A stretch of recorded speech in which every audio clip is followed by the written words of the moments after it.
Twenty creation channel में आप सभी का स्वागत है। सब्सक्राइब कीजिए, बेल आइकन को टच कीजिए ताकि वीडियो की नोटिफिकेशन आपको मिले। नमस्कार शिक्षक साथियों, आज के वीडियो में हम चर्चा करेंगे प्रश्न उत्तर के बारे में। इकाई 1 विषय 508। जी हाँ दोस्तों, यदि वीडियो को आप देखते हैं तो लाइक ज़रूर किया करें और कमेंट करके हमें बताएं कि जो है कैसा लगा प्रश्न उत्तर, और जो है कौन से इकाई का प्रश्न उत्तर आपको चाहिए, कौन से विषय का प्रश्न उत्तर आपको चाहिए, हिंदी अंग्रेजी में जो भी है वो आप कमेंट करके हमें बता सकते हैं। लाइक ज़रूर किया करें ताकि हमें भी जो है आपके लाइक के माध्यम से प्रोत्साहन मिलता है। तो सबसे जो पहला जो सवाल है आपकी इकाई 1 में जो है महत्वपूर्ण जो टॉपिक है, मेन टॉपिक है, इनके आधार पर प्रश्न उत्तर तैयार किया जाता है। तो जो पहला बनता है वो कला शिक्षा क्या है, कला शिक्षा का अर्थ और संकल्पना को समझाइए। इसके बारे में आपको लिखना है। कला शिक्षा के बारे में इस इकाई के जो है महत्वपूर्ण है ये बिंदु। तो देखिए, कला शिक्षा अधिगम का एक प्राथमिक रास्ता है। सौंदर्य परक अनुभव के लिए शिक्षण के अर्थ के खोज की एक यात्रा है। कला मानवीय कल्पना, कौशल और आविष्कार द्वारा सृजित विचारों की एक अभिव्यक्ति है। जैसे कि कला कई प्रकार के होते हैं, इसके बारे में भी यहाँ पर सवाल दिया गया है। तो कला जो है आप एक्ट करके बता सकते हैं, देखकर, छापकर, या फिर चित्र बनाते हैं। इन सब चीज़ों में जो है मानव द्वारा जो या विचारों के जो अभिव्यक्ति की जाती है, इसे ही हम कला कहते हैं। एक कहावत है, संगीत क्या है, पसंदीदा आवाज़ों की अनुभूति। उसी प्रकार यह अन्य कला रूपों पर लागू होता है। गति मनोभाव व्यक्त करता है। आवाज़ अनुकूलन स्वयं को रास्ता दिखाता है। मस्तिष्क की आंतरिक सतहों को प्रकट करता है। मूर्ति कला स्वयं को प्रतिबिंब, यही कला शिक्षा है। तो इस प्रकार से आप कला शिक्षा के बारे में बता सकते हैं। तो ये कला शिक्षा के बारे में आपको बताना है। फिर आपका जो आता है दृश्य कला क्या है, तो यहाँ पर देखिए दृश्य कला नाम से ही स्पष्ट है, हमारे चारों ओर कला है। पेंटिंग्स, वास्तुकला, मृदभांड, मूर्ति कला आदि में है। हमारे घर में हमारा वास्तुकला, हमारे पहनावे का तरीका, भोजन प्रदर्शित करने का तरीका, हमारे खड़े होने का तरीका, बैठने या बात करने का तरीका एक व्यक्तित्व तरीका है। हमारे जीवन में प्रत्येक अवसर उत्सवों में सौंदर्यप्रक अनुभूति सम्मिलित रहती है। दिवाली पर हमारे दरवाजे पर रंगोली, दशहरा पर रावण की विशाल प्रतिमा, ये सारी चीज़ें जो है दृश्य कला के अंतर्गत आते हैं। अगर आप इस जो है इकाई के इंग्लिश मीडियम वाले हैं तो वीडियो के डिस्क्रिप्शन पर लिंक उपलब्ध है, आप वहां से जाकर देख सकते हैं इंग्लिश मीडियम में। अस्थायी सुंदर मंदिरों और देवी दुर्गा का अविस्मरणीय प्रतिमा, जो कि प्रत्येक वर्ष एक नवीन मानवीकरण है। प्रत्येक दिन नए प्रकार रूप के दिवस उत्पन्न होना। हम कैसे सोच सकते हैं कि जीवन कला से अनछुआ है।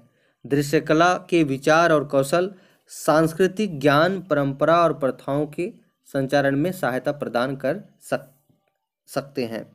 यहाँ पर देखिए इन शब्दों को आपको पकड़ना है, इसलिए मैं जो आपको अतिरिक्त नहीं बता रहा हूँ। इनमें आपको जो है इन शब्दों को साथ में लेकर आंसर लिखेंगे तो ज़्यादा सटीकता से आप लिख पाएंगे।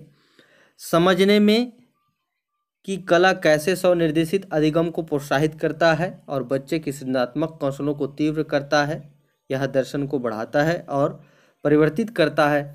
व्यक्तित्व में सम्मान, अनुशासन, अच्छी एकाग्रता आदि जैसी विशेषताओं को समृद्ध करने में, कला के महत्व को विश्लेषित करने में एक कलाकार कागज, कैनवास, मिट्टी, धातु, पेंट आदि उपयोग करता है, जिनमें से सांचे में ढाला या कुछ भौतिक या कला वस्तुओं को सृजित करने में रूपांतरित किया जा सकता है। यानी कि पेंटिंग्स, वास्तुकला, मृदभांड, मूर्तिकला आदि सब जिनको जो देख कर बनाते हैं, को भार व्यक्त करते हैं, वो सब दृश्य कला के अंतर्गत आते हैं। जैसे इसमें संस्कृति को भी लिया गया है, परंपरा प्रथाओं को भी लिया गया है। फिर आपको जो यहाँ पर कुछ उदाहरण दिया गया है, उदाहरण है रूपरेखे, गहने, मृदभांड, बुनाई, वस्त्र आदि में, और कुछ व्यवहारिक क्षेत्रों के लिए रूपरेखा बनाना, जैसे व्यावसायिक लेखा चित्रों को गृह सज्जा जैसे सज्जा करते हैं। समाकलन विषय समाहित करता है, फोटोग्राफी, वीडियो, फिल्म, रूपरेखा, कंप्यूटर। तो ये सबसे बहुत बढ़िया उदाहरण है यहाँ पर जो आज के ज़माने में क्या है, फोटोग्राफी, वीडियो, फिल्म, रूपरेखा, कंप्यूटर, ये भी आपका जो है विजुअल आर्ट के उदाहरण हैं। तो आपका जो तीसरा जो सवाल है, निष्पादन कला क्या है। निष्पादन कला ये जो है आपका परफॉर्मेंस वाला है, जिसमें जो है मानव व्यक्त करके प्रदर्शित करते हैं, इसी को अपन निष्पादन कला कहते हैं। थोड़ा सा ये हिंदी में अलग सा लगता है। तो आपको यहाँ पर देखिए, कलाकार माध्यम के रूप में शरीर, चेहरा और उपस्थिति को प्रयोग में लाता है, यानी कि हाव भाव व्यक्त करता है। जैसे रोना है तो वो रो के दिखाता है, हंसना है तो हंस के दिखाता है, यदि वो गंभीर है तो गंभीर उनका जो चेहरा का हाव भाव है वो बनाता है। तो ऐसे कलाकार, या फिर नाटक होता है, नृत्य होता है, कहानी होता है, फिल्मों में होता है, तो ये सब चीज़ें निस्पंदन कला के अंतर्गत आते हैं। जैसे जिसे निष्पादित देखा और सुना जाता है। सामान्यतः विभिन्न प्रकार की निस्पंदन कलाएं होती है, जैसे रंगशाला है, संगीत है, नृत्य है, जादू है, कठपुतली है आदि। ये सब चीज़ जो है निस्पंदन कला के अंतर्गत आते हैं। जादू में भी एक्ट करके दिखाया जाता है, ये सब आप जानते हैं।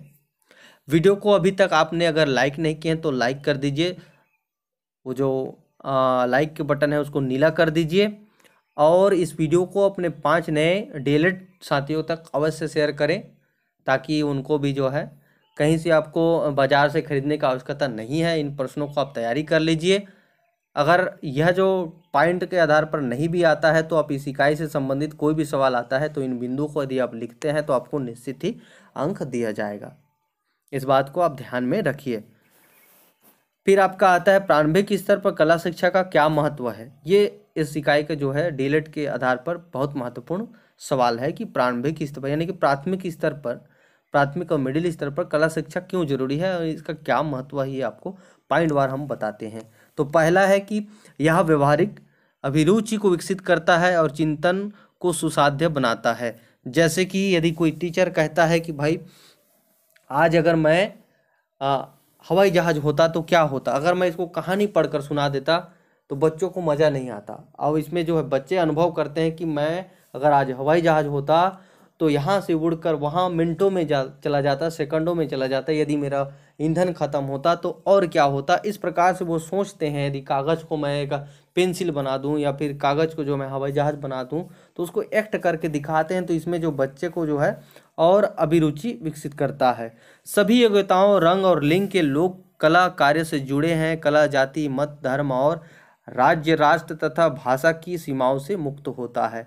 यह न केवल अच्छी रुचि और सुंदरता की परख कराता है बल्कि यह आंतरिक ऊर्जा को सृजनात्मक योग्यताओं में भी परिवर्तित करता है। यह बच्चों को संरचित पाठों की अपेक्षा अधिक सृजनात्मक तरीके से सीखने की अनुमति देता है। गलती होने का भय नहीं है। यहाँ उन्हें बिना भयभीत हुए इधर उधर के काम करने की स्वीकृति है। छठवां जो है यह स्व-विश्लेषण, स्वसम्मान और स्व अनुशासन के स्तरों को भी बढ़ाता है। कुछ बच्चे दूसरों की अपेक्षा अधिक प्रेरित होते हैं और स्वेच्छा से अधिक सहयोग देते हैं। सातवां जो पॉइंट है, एक कलाकार अपनी आवाज़ नहीं उठाता, संदेश प्रसारित करने के लिए उसकी कला की अभिव्यक्ति की ही काफ़ी है। ऊर्जा को सकारात्मक अभिव्यक्ति में निर्देशित करने के लिए यह एक आशाजनक हथियार है। फिर आठवां जो पॉइंट है, अधिगम के लिए मनोभाव को नेतृत्व प्रदान करने में कल्पना और उज्ज्वल अभिव्यक्ति सकारात्मक शैक्षिक मिलन का अवसर सृजित करते हैं। फिर नौवां जो है, एक कवि, नर्तक, दृश्य कलाकार, एक जादूगर के परिप्रेक्ष्यों में सौंदर्यात्मक अनुभूति चिंतन प्रक्रिया में एक वास्तविक पुनर्जागरण लाने के लिए अधिगमकर्ता के ध्यान को शामिल करती है। फिर आपका जो 10वां जो अंतिम पॉइंट है, भिन्न से लेकर भूगोल भौतिक की संकल्पना से लेकर जीवन विज्ञान के मुश्किल तथ्यों की खोज यात्रा प्रारंभ करने के लिए कला का एक उपयुक्त तरीका है जो बच्चे के इर्द गिर्द के संसार का एक व्यवहारिक मूर्त अनुभव देता है और इसी प्रकार अधिगम को बढ़ाता है। तो इस प्रकार से आपका 10 पॉइंट होते हैं। तो ये जो फ्री में आपको जो है पीडीएफ दिया जाता है, फ्री में आपको जो है आंसर दिया जाता है, तो आप जो है कृपया करके वीडियो को लाइक और शेयर और सब्सक्राइब करना ना भूलें। तो फिर आपका जो आज का वीडियो का अंतिम सवाल है, दृश्य कलाओं की आवश्यकता और महत्व को लिखना है आपको। तो दृश्य कला पाठ्यचर्या का एक महत्वपूर्ण अंग है। दृष्टि इस प्रकार का एक संवेदी अनुभव अधिक समय तक चलता है, क्योंकि ऐसे अधिगम में जैसे दृश्य कला के अंतर्गत पेंसिल, पेंटिंग जो होता है, चित्रकला वगैरह ये सब चीज़ आते हैं, तो बच्चे के लिए तो ये अत्यंत ही महत्वपूर्ण है भाई। विद्यार्थियों को अपने पड़ोस के ब्यारों को प्रेक्षण और वस्तुओं के तथा उनके पर्यावरण के बीच के संबंधों का अन्वेषण करने के लिए, यानी कि खोज करने के लिए प्रोत्साहन की आवश्यकता होती है। तो यह जो सारी सुविधाएं दृश्य कला देती है।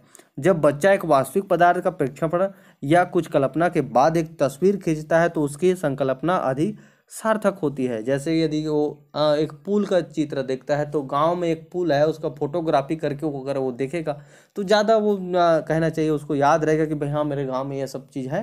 तो इस प्रकार से दृश्य कला इसी लिहाजे से देखा जाए तो प्राथमिक स्कूल में और मिडिल स्कूल में बहुत ही ज़्यादा आवश्यकता है और महत्व रखता है। कला का उद्देश्य वस्तुओं के बाह्य उपस्थिति को नहीं बल्कि उनके आंतरिक अभिप्राय का पुनः प्रस्तुतिकरण है। फिर यहाँ पर अरस्तु ने कला शिक्षा के बारे में कहा है, दृश्य कला के में हम विद्यार्थियों की समझने की योग्यताओं और पर्यावरण की अच्छी समझ को विकसित करने पर लक्षित करें। तो ये जो है दृश्य कला सारी चीज़ों को पूर्ण करता है। वीडियो को देखने के लिए बहुत बहुत धन्यवाद, शुक्रिया। मिलते हैं हम नेक्स्ट इकाई में नेक्स्ट टॉपिक के साथ। बहुत बहुत धन्यवाद, शुक्रिया।